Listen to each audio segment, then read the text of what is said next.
Hey everyone, you are listening to another episode of the All Things Private Practice podcast. I am joined today by Dr. Dominique Pritchett, therapist, speaker, health and wellness consultant. I definitely just said that wrong. What did you say? Well-being consultant, close enough. Well-being consultant. I always forget. My brain is so scattered. Anyway, happy to have you here, and we are going to talk about how practices can create more inclusive spaces for Black women and Black girls for therapy.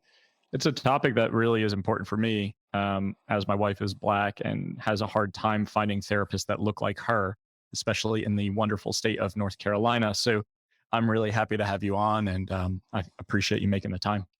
Thank you so much. I'm delighted to be here. So tell us a little bit about, what you're doing and what you're creating, because I see all your social media stuff. One, I just want to say this. You made me like so envious of some of the stuff you were doing the other day. Like you posted a couple months ago.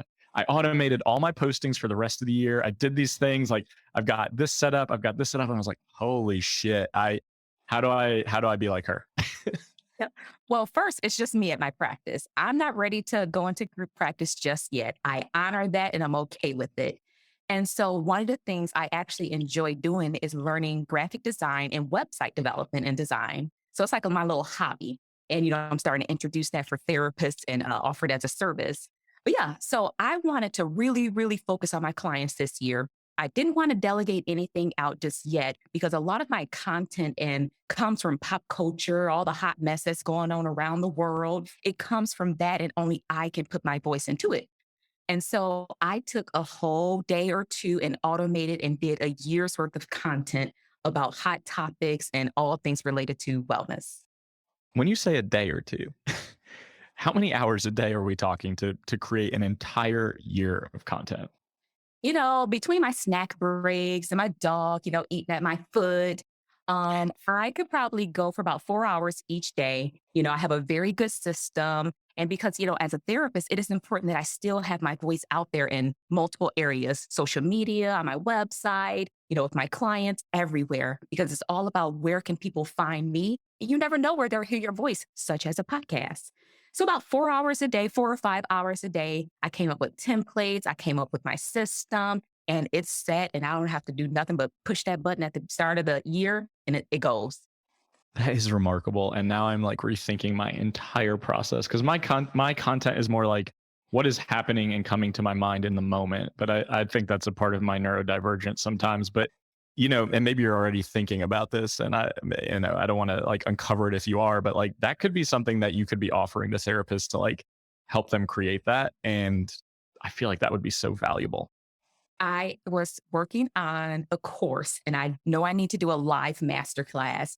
A lot of therapists, we weren't taught stuff like this, marketing and content development and how do I diversify one post? I can have five legs come from one post. You probably see me talk a lot about Black women and girls, the inequities that we face, access to care, how people can be active allies and create spaces and cultures of well-being and belonging. And so from one post, I can come up with five legs, a podcast episode, a blog, a live, some content on social media. So I'm not recreating a wheel or making this hard. So yes, to your point, I will be offering that and following through with it too.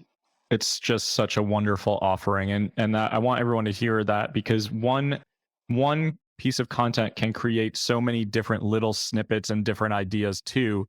Instead of feeling like so overwhelmed with like I've got to create more, I've got to create more, I've got to think of new ideas, and you don't. And you can also recycle content when necessary. Like we forget about things every like 90 days anyway. But that is very cool, and I've been watching it, and it honestly makes me want to shift how I do a lot of my stuff too. So congrats on that. You just mentioned like the passion, the value behind what you do, especially creating spaces for Black women, Black girls, Black teenagers to have access to care, to have therapists who are inclusive, who are at least anti-racist and training and going through the motions and really not just saying like, I just took a diversity class and now I'm good to go. So tell us about this. Tell us about your mission and like the value behind it too. Yeah, yeah, yeah. It definitely starts with my upbringing. I went through so much growing up from abuse to homelessness until the day I turned 18, being exposed to drugs, gangs, all of it. And everyone who reached out for help was white. And I grew up not trusting white people because my family didn't trust white people because they always came with an unwanted mission or agenda to a welfare check because someone called. And so not seeing many helpers look like me, whether they were therapists, social workers, even teachers. I didn't have my first Black teacher, and she was a sub until my ninth year in high school, ninth grade year. And so it started with just my experiences growing up because I said, well, if there's not many of us or many of us getting the help we need, I focus on understanding Black women and girls' narrative because all of our cultures are different, even the subcultures. But your narrative is your narrative. However, we don't need to spend a lot of time talking about what it's like to quote unquote be Black. Let's do the healing. Mm, that's And powerful. so, yes. And so that was so important to me to open up a private practice curated for Black women and girls in the state of Wisconsin, which is a state that is not so friendly to Black folks. We represent a high population of the jail, but a small percent of the overall population. And so I do pride myself on being the first and only practice in the state curated for Black women and girls. But we have some amazing Black folks doing some amazing therapeutic work throughout the state. That's incredible. And what a freaking journey too, in terms of what you just named and going through. And it sounds like that driving force of also providing something that you weren't able to access growing up and just making sure that people don't have the same experiences due to inequity of care, right? Like even in North Carolina, it's not a state that's friendly towards Black people for the most part, except, maybe a few select cities, and that would even be a stretch. And, you see these quote unquote progressive cities like Asheville, where like if my wife and I go out to eat, we don't see another Black person out. It's like, fake liberal bullshit. But nevertheless, we don't need to go down that road. Tell us about the struggles that are coming up though, as you're creating this in a state like Wisconsin. Like, what kind of barriers are you facing as you're like, this is my mission, this is my drive, like this is really my passion project? Yeah. You definitely have a lot of people who say you're discriminating yourself, you're being a racist yourself. And I believe in the power of infinity spaces because there is a space for everyone. When the whole world is designed for white folks, allow people to have a corner that is unique and universal to them. Research shows when those spaces are created, people do better and they do well and they can grow. And so I got a lot of that stuff. I actually got a few threats when I first opened up my practice, that, oh, your business won't last. We won't let it last because you're promoting racism. And I'm just like, help make it make sense. And so that was one thing. But I've always been integral in my community. I've served on boards and committees since I was 13 years old. And right now I serve on the Kenosha County Health Department as well as a local outreach centers board. And they are very supportive of my mission because they recognize the uniqueness of it. So I've been faced with, racism. I faced with threats that people aren't going to let my business succeed. But since I opened August of last year or 2 years ago, people now see the value. When we look at bigger hospital systems, and we have three major hospital systems in our little old town, um, a lot of my clients, they tell me testimonies of not being welcome there, not seeing any support doctors or other staff that look like them. So regardless of all the BS that people threw at me about I was promoting discrimination or racism, I'm not going anywhere because my city and surrounding cities meet Beloved Wellness Center. Damn. Yeah. That's a really powerful statement. So since 2020, it sounds like you started this business during COVID. And I imagine it's been really thriving and you stay busy. I mean, obviously there's a need, right? And that just disproves that statement of like, this isn't a safe space. This is a racist space. Like, this is fucking bullshit. But nevertheless, the ability to persevere through that and say, I'm going to continue to keep showing up. And I imagine that is wonderful role modeling for the clients who are seeking you out and who need your support. Absolutely. And I make it an a point to go to community gatherings. We're getting ready for our annual Juneteenth celebration. They're like, that's not the therapist, that's Dr. Dominique. I'm like, okay, well, you just put all your confidentiality out there. But I'm not that kind of therapist that will not go to community events. I'm aware who lives in my neighborhood. I'm aware who lives up the street from me. I am an active member of this community. And one of the things I love about working with Black women and girls is that there is a sense of pride and respect for their doctors and their helpers. And I think that is multi-generational. The esteem is definitely there, but I tell my clients, this is a partnership. This is a collaborative therapeutic relationship. I just happen to be on this side of the screen. I love that. And I think that's so true. It's like this, and also the ability to trust a doctor, opposed to, we all know the research about people of color not getting equitable care in the hospital systems and the mental health systems, and being made to feel like the issues are just being presented in a way where it's like, this is behavioral, or this is just like embellishment, or this isn't really real, and dismissing that. And we see, you know, statistically, a lot of people of color not reaching out for support and keeping it within the family system, right? In the family unit. Can you talk a little bit about that? Like, in terms of culture and in terms of Black women and Black girls seeking out therapy, what are you seeing now that we're in 2022? I work with a lot of individuals who identify as spiritual or religious. And so that's a whole nother layer of the culture. But in 2022, people are seeing some of their favorite singers, their favorite dancers, authors, and whoever openly talking about mental health. And there have been some great pop culture movies and TV shows, whether it's like Insecure or something like that. And in my profile, like on all the directories, it states, do you find yourself watching TV and you see a favorite sister and she's telling your story? And so a lot of my clients, like, I saw that movie and it sparked something in me. And so now in 2022, people are willing to make the call, but the person on the other end of that call, are they holding space for Black women and girls to be seen, supported, and safe from day one? Yeah. And how often is the accurate answer to that, in terms of being able to hold that space and actually make someone feel safe? Mhm. It doesn't seem like it's a high prevalency in terms of our field, where people don't do the training, they don't do the work, but they're the only option in town. And that just can't feel good. Yes. It definitely doesn't feel good because I am her and she is me. And so I still go places. I don't go around saying, I'm a doctor, so you got to give me preferential treatment. I am Dominique here for my appointment. And when they learn about me, their tone and everything changes. I tell Black women, you don't need accolades or alphabet soup to be treated with respect and for people to honor your experiences. This past weekend, I was at a health and wellness event for breast cancer survivors as well as open to the community. And I spoke on one of my signature methods. It's called the sister method to self advocacy. And it starts right there. I tell people, my job is not to give you your voice. You already have it. My role is to move some stuff out the way or guide you to move some stuff out the way so you can elevate your voice. I love that.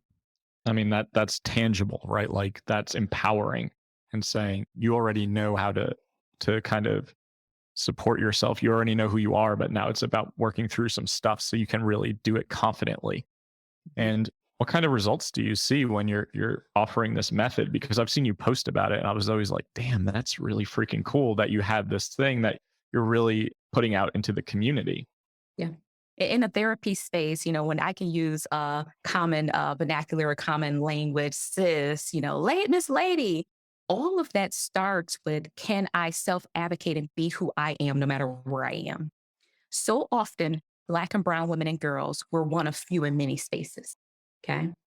And so, unless it's, in our community and, at church or something like that, but when we're looking to step outside of that, we're one of few in many spaces. And so, when I'm able to offer that perspective through my solution focused therapeutic style, people are like, sis, I'm like, yes, yes, sis, what? I'm not offended when people call me sis versus doc. And to break down all of that oppressive shit, people thrive off that. They're like, I'm here to get fed and I am here to become a better version of myself. I don't need all the stuff that's going to keep you away. I want you to come back.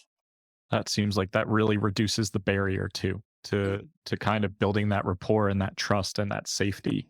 And you're mentioning some things about even like the way ugh, long day, the way you word things on your website and in your copy and in your, your Facebook posts and the things that you do, relatability is so big, right? Like the way we speak, the way we present ourselves, the way we kind of connect with our audience, our clients, before they've even met us. So by staying current, by like using examples like, are you watching Insecure? And like, is this coming up for you? That creates that instant rapport, right? Like that creates that instantaneous connection before they've even met you. Yes. Yep. And that is so important for therapists to keep in mind. We talk about niching, we talk about this, we talk about that. But if you are not relatable, how can people know you, trust you, and like you way before you even get to the office? I have had clients who say, I've been following you for a year and you have consistently shown up. And now that I bumped into you in the avocado aisle at the grocery store, you're the same person online as you are in person. And I say, well, it takes less energy to, be me. Yeah, I think that just speaks to authenticity, right? And if you're acting and presenting within your value system and who you really are, you don't have to put on this mask or this facade of like, I'm going to present a certain way. And I think therapists do themselves a disservice way too often and talk about this all the time with like, I've got to be robotic. I can't disclose information. I can't be real. I can't use real life examples. Like I can only speak in clinical jargon. And my argument's always like, who the fuck speaks like that? Like, nobody speaks like that. It's so true. But look what school has done to us. They have taught us to approach the field in this one particular way. If it does not resonate with my soul, it doesn't align with who I am as a person, how can I effectively and authentically show up and serve? Clients pick up on you being fake and phony. And I tell my clients, please call me out if something ain't jiving or, just ask me, how you doing, Dr. Dominic? You seem off. But it's important for us to get ourselves under control. And I do talk a lot about therapeutic or therapists practicing self-care. If we are not well, how can we attend to others? We are definitely a profession that doesn't practice what we preach very often Heart when you surgeons and tell cigarettes. exactly right. Like it's one of those things where we just don't practice what we preach. And you're so right. How can you take care of other people and support their healing if you haven't done the healing yourself? And I think we can only go as deep as we've gone. And if we're not willing to be vulnerable and be real, and even I ask my clients, call me out, like you said. And if I make mistakes, it happens. I'm a human being. Like, let's own that shit. Like, I think that a lot of people assume that means it's self serving, but that's not the case. It's more so we're creating the normalization of the human experience and destigmatizing mental health. Yes, absolutely. And it breaks down the hierarchical paradigm as well I can never be wrong because I'm your therapist. It's like if I misstep, I had a client last week. She said, hey, you mentioned something that didn't sit well with me. And I said, oh, you share, I'm open. And once we explored it and she got my meaning behind it, which I recognized I didn't clarify that with her. But she said, I feel so much better. I'm able to talk to you about this stuff. Because in the real world, many people avoid conflict, which we know in turns harbors all of those feelings, and people act them out. I tell people, we either, us as therapists and clients too, you act out behaviors and things you do and things you don't do. Not doing anything and letting shit simmer is acting out. Absolutely. And what a beautiful testament to the trust that they must have in you to be able to say that and name that, right? Like, and if they didn't feel that way and they held on to that, the outcome is I can't be real in this space anymore. I can't actually be vulnerable, or I'm just never going to show up again. And therapy isn't for me. Exactly. Yep. And so, yeah, and I think that is breaking the mold of inviting our clients to have a relationship with us, a professional therapeutic relationship. Man, so often people are like, oh, that's unethical to do certain things. How the hell is that written in the ethics? Everything can't be unethical if you're a human being. We know what not to do. Don't do that stuff.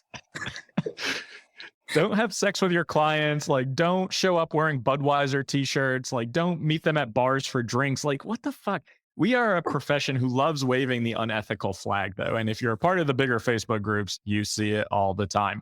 And it's just like, you're so right. Like, our profession is about relationship building. How do we build relationships if we aren't real people or we are inaccessible? Yes. And I absolutely agree with that wholeheartedly. But also, it is important to clarify. I believe I have a great rapport and alliance because I get some clients who are court ordered and they're like, I don't want to be here. And I'm like, oh, okay, I get you. So not every client likes me. And it's not about liking, but do we have a shared understanding, which is the alliance of what it is going to take to get you from A to B? That's what we need. And so it definitely invites therapists to really examine themselves, their biases, and what feels good. If that training stuff that they taught you don't feel good, you have the right to change it up to make it make sense for you. That's such a good point because I think people listening can assume like it is just about the connection. And you're right, it's about the alliance too. And it's about meeting people where they're at. Like you have to adapt and change how you work with every single person who walks in the door. I don't think it can be a one size fits all approach. I used to work only with men with addiction, and a lot of them did not want to be in my office. So I know what it's like to be a man struggling with addiction, and I just name it. Like, hey, I know it fucking sucks to be here, and I know you don't want to be here. And we can either use this time or we can just sit here in silence. But whatever you want to do, that's on you, and it's your goal, it's your plan. So I just think it's important to kind of to navigate it that way. But you're right. I mean, if it doesn't sit well with you, right? And that's the same thing for supervision. And I think Yes. a lot of people don't think they have the right to change supervisors or like seek out outside external supervision. And I hear this a lot with people of color who are like, my supervisor doesn't get or diversity at all. They don't do the work, but I feel like I have to work with this person because I don't have any other options. Yes and no. If you're, in a small city and you have to, your supervisor has to be in your state or whatever because your school program, we have a shared responsibility to do the work we need to do and regulate ourselves if that other person won't change. But also part of that responsibility is speak the hell up. At a lot of my internships, they would call my clinical supervisor like, she's a little opinionated. No, she's a self advocate. And that is the difference between accepting and taking a supervisor's BS when it's hurtful versus getting what you need to get up out of there.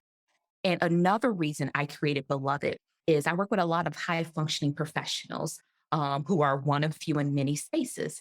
Is that they don't have supervisors look like them. They don't have colleagues and other people that look like them. And so, how do you regulate yourself, but also claim the space you deserve because you deserve to leap out of there less stressed, just like everybody else?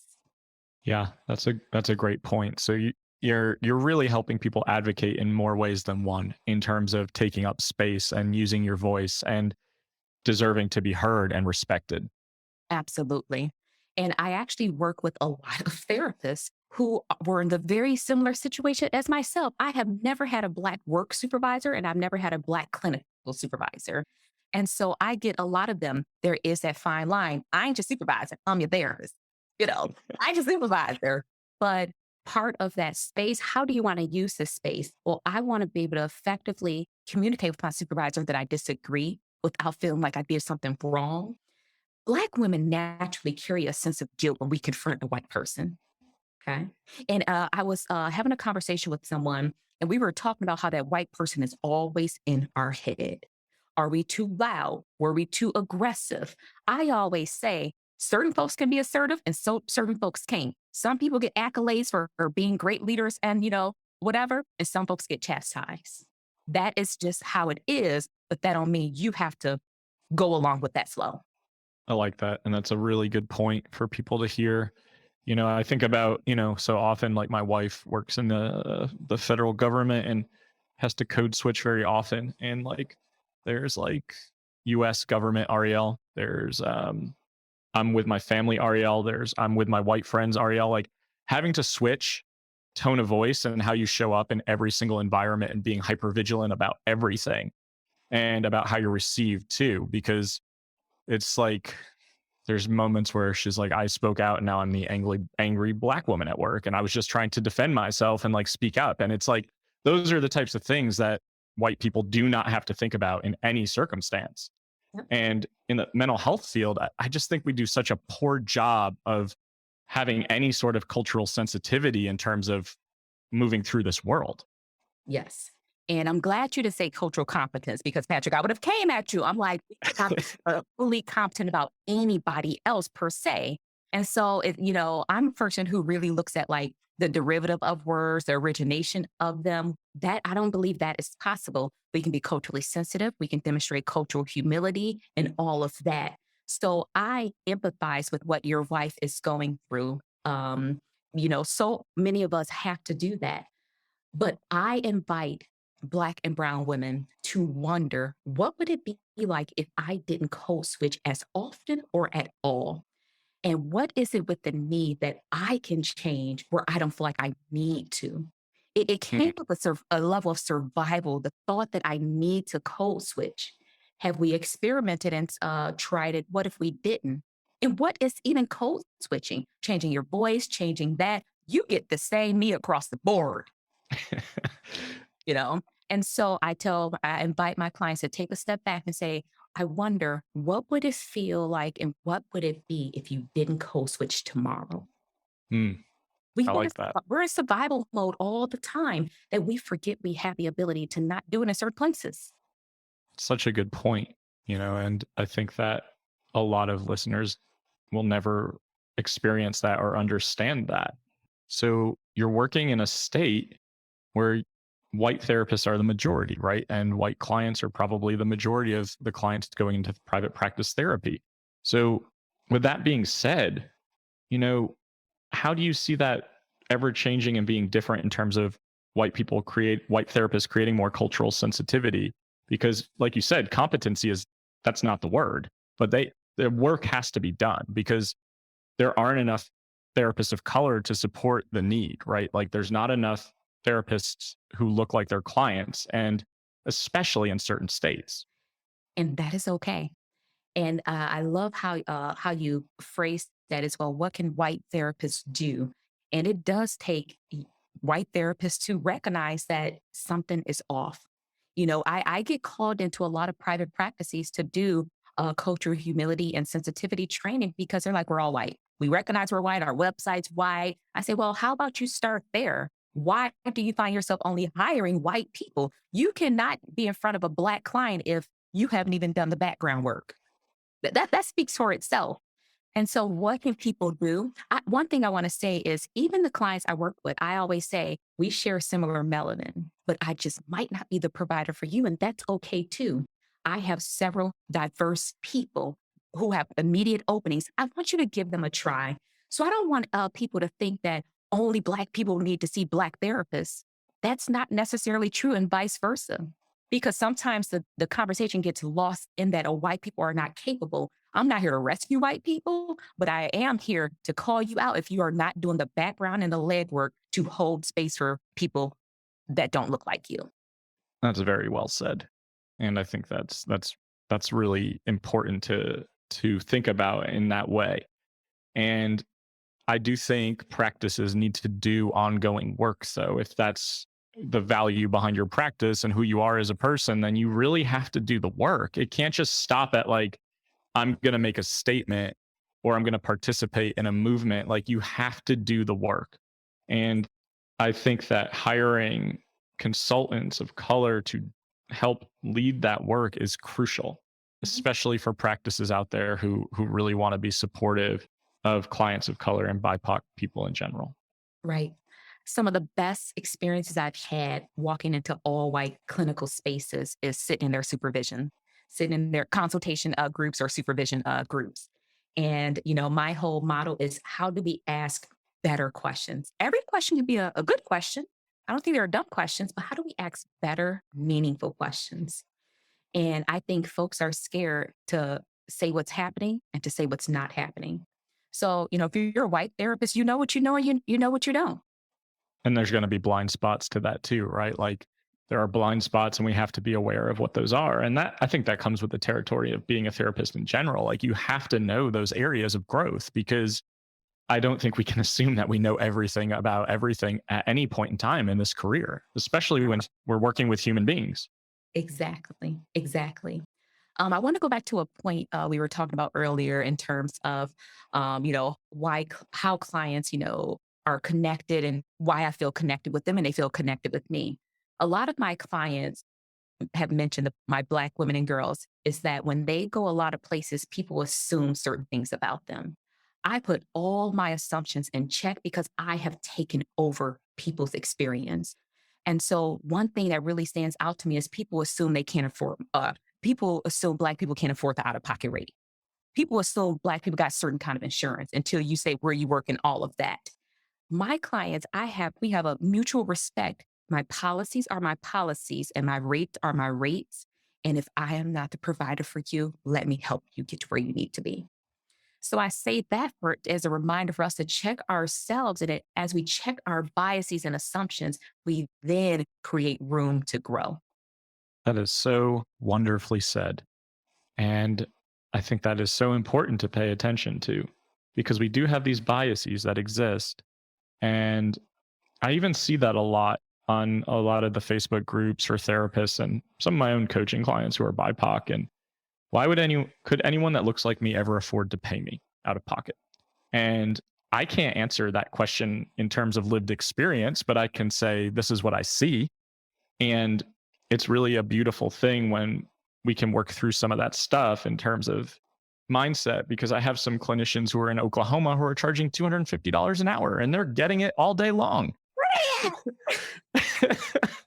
So it's wonderful to see that though. And I think that you're so right that we have these assumptions. And I do think it's important to really pay attention to that. But I also like your comment about like finding the appropriate landing spot.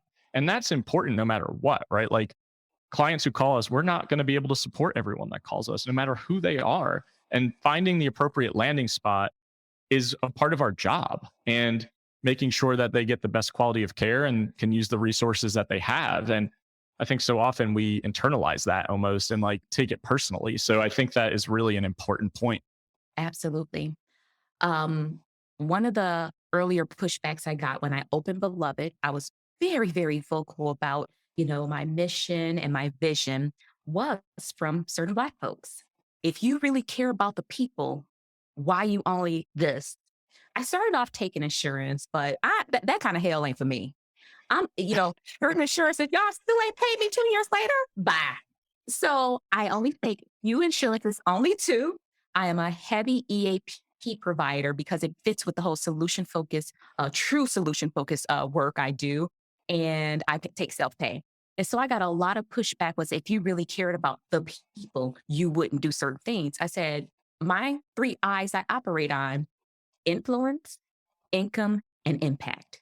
And I need to live and take care of my life and my family. And so I had to work through of, man, am I really not showing up for my people? But my service to my people comes in many ways outside the office: volunteer work.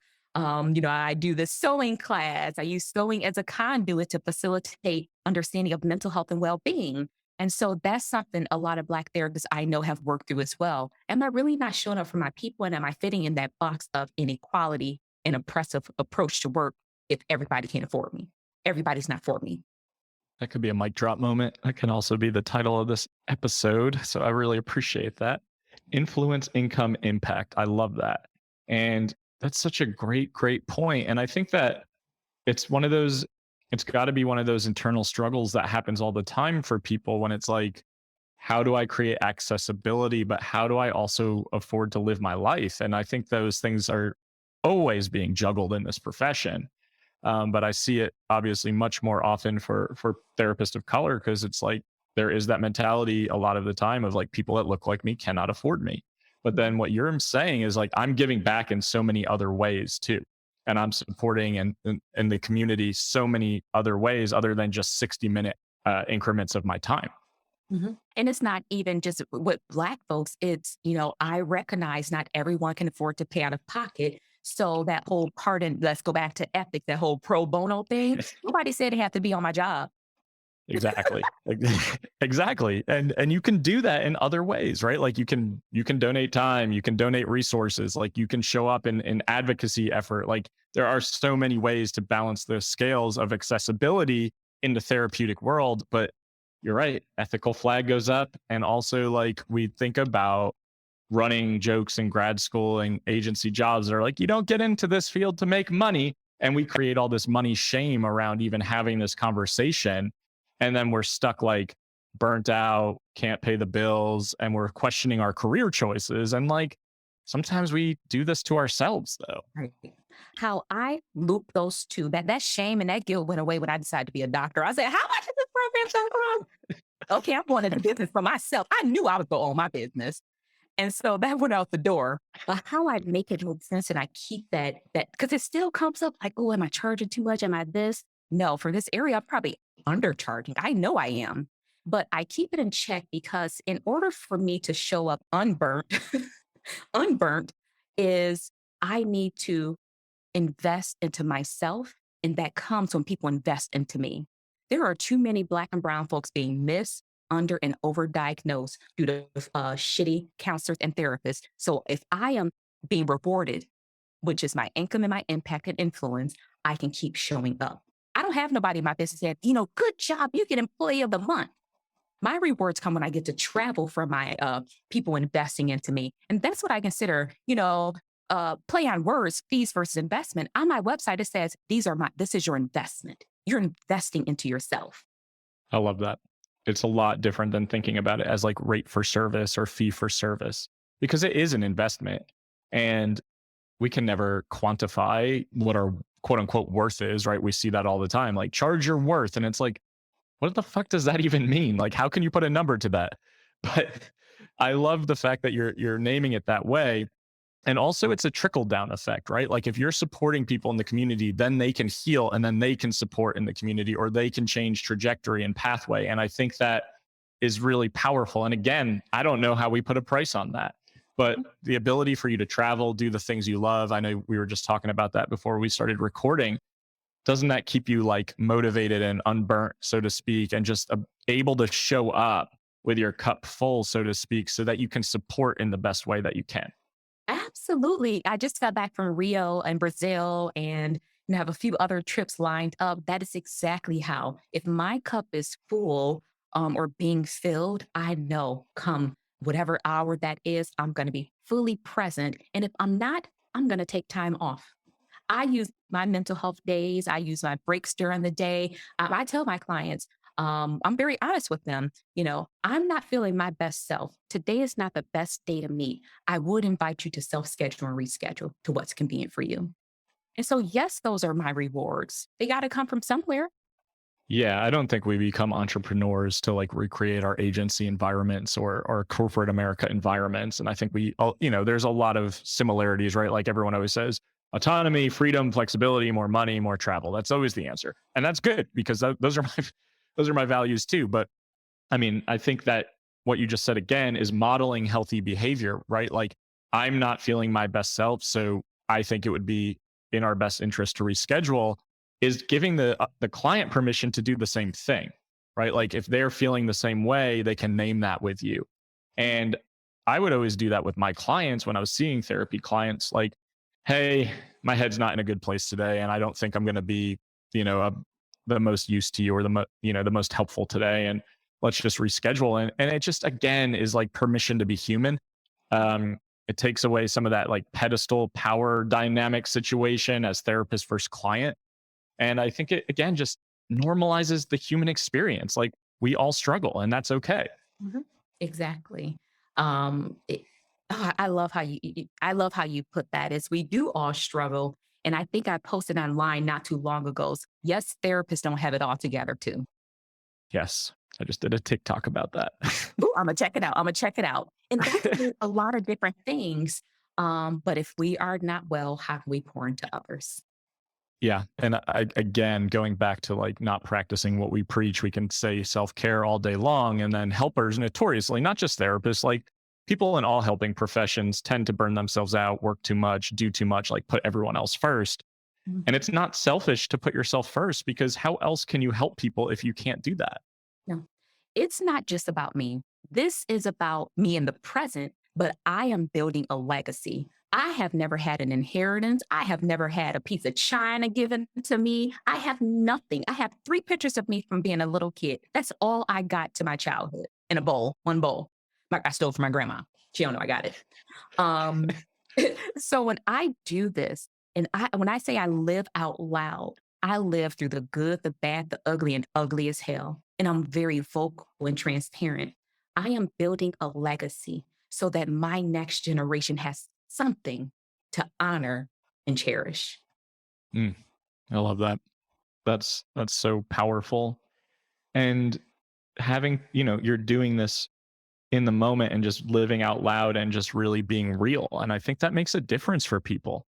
I think people need to see all sides of this. Like, it's so easy from the outside looking in, like entrepreneurship is glamorous and small business ownership is always vacations and, all these things. And it's like, hell no, it's not. Like, it is a lot of heartache. It's a lot of self doubt. It's a lot of questioning, a lot of imposter syndrome and insecurity, and like a lot of consideration. Should I go back and bartend at Applebee's again? Like, I'm just like, but at the end of the day, we get to have control over the situation and our policies and how we move through the world in terms of business ownership. And I think that that is really, really empowering. And Mhm. I wouldn't have it any other way. No, no, it is that opportunity for free will. If you're a therapist out there and you're really trying to get your bearings down with private practice, so what if you had to pick up a few shifts at Applebee's? Hopefully you get free appetizers. Enjoy. You know. So Exactly. there's nothing wrong with pivoting. So often when we're on a track or a groove, and we have become so fixated on what would everybody think if I didn't succeed. I recently closed my physical office. I ain't been to that office in 2 years. Those folks is just taking my money. I have been traveling. Like I said, it's just me. Before I closed the office a few months before I decided not to renew the contract and some crazy mess popped off. I sat with so much sense of failure, imposter. And I went back and looked at my analytics and income and I said, girl, if you don't get yourself together. But so who said that having a physical office was a definition of success? I did. And so I define my successes and define my failures. It's okay if you need to take a step back and pivot, whether you need to pivot in your niche, pivot with your rate, your investment rates, whatever you need to do to pause and regroup, take advantage of the opportunity. That's so perfectly put. And there's no permanence to this. I think we get so caught up in like black and white and whatever decision I make today is the rest of my career. And that's the beauty of small business ownership is you get to constantly reevaluate how you're running your business, what's working, what's not, what you want to change, what you want to shift. That could be your niche, whether you want to have a physical office, whether you want to be a travel therapist. Like all of these things get to go into play and there's no right or wrong answer. And I think a lot of the times we're just in comparison traps because of social media. Like we see all these people like, my goal for the year is to make $718,000 and I'm going to do A, B, and C. And it's like, who fucking cares? Like everyone's situation is very different and we don't know what goes on behind the scenes. So it's really important to just listen to yourself and not shame yourself if you have to, like you said, pick up a few shifts at an Applebee's nearby or like pick up part-time work or do something different. It doesn't matter, but just make it work for you. And then you can be okay with how your situation plays out and just know that it's always going to change and you can always adapt and you can always edit, you can always improve. And that's a big part of doing the work. Yes. Those are some of the essentials to burnout prevention and treating yourself well. When you can give yourself permission to pivot, that's the best gift possible. You deserve to live a life with mistakes and to be perfectly imperfect, but you deserve just as much to succeed and have the opportunity to keep trying again. Many folks don't get that opportunity, and we know that. Coming out of COVID and what we're seeing across the world, many folks don't get tomorrow. That's true. Couldn't have said it better myself. Um, yeah, I think that's just a really good reframe for everyone listening. You really don't know if tomorrow is guaranteed for a variety of reasons. And just don't r- hold anything back or regret not doing something because you're scared. Because then you go through life with resentment and wondering what if. And I think that is one of the most painful things that we can experience. Right. I encourage people get out of shoulding and get out of what if. Shoulding is an unrealistic fantasy, desire, and belief, but it's not the reality. The reality does not fall in shoulda, coulda, woulda. What is real? What feels good? And what do you need right now? So many good quotes from you this episode. Now I have all these struggles. I'm like, what am I gonna like? What am I gonna name it? What am I gonna quote? But this was awesome. So I just want to say that I really appreciate you making the time and coming on here, and I'm glad we connected this way. And I want to just ask you if you could, you know, any advice for the audience that feels really like a last second thought or idea, and then promote whatever you've got going on so people can find you. Yes. To piggyback off exactly what I just said about shoulding, I want to encourage you to get out of what if too. So often we say, well, what if it goes wrong, negative, or if it doesn't work out? What if it does? That's it. To wonder and be curious is the art we've lost. Children do it so well. So just be curious and wonder about all the possibilities that you deserve. And the only way to know for sure is to try. Mic drop moments all over the place. Look, you Uh, you, you feed me right now. I love the back and forth. That's why I love doing these podcasts. Is just really seeing everyone else's processes and the things that they're creating and the things that they have worked through to get there. And your story is definitely one that has shown a lot of fucking perseverance. And I just want to congratulate everything that you've accomplished and that you're doing. Um, where can the audience find more of you so that they can find what you're offering? Yes. My practice is belovedwellnesscenter.com. That is BELOVED, wellnesscenter.com. You can find us across social media platforms at the same name. For my speaking and consulting, you can find me at DominiquePritchett.com. I'm sure it'll be in the show notes. I will be launching a few services for mental health professionals. I've already started website design that are user friendly, and I've started website design that's user friendly and easy maintenance. And I will be launching private practice principles, mini courses for new and established mental health therapists. It sounded like a perfectly rehearsed infomercial. No, So it totally just came out like that. I like that your facial, for people not able to see, everything changed, like facial expression, body language. But nevertheless, everything will be in the show notes so that you can have access to everything Dominique is creating, and that you can have more access to her social media, her year-long planned out content, and everything else that comes along with it. Thanks for everyone listening to the All Things Private Practice podcast. You can download, like, subscribe, share on all major platforms. New episodes out every Sunday morning. Doubt yourself, do it anyway. See you next week. Thank you.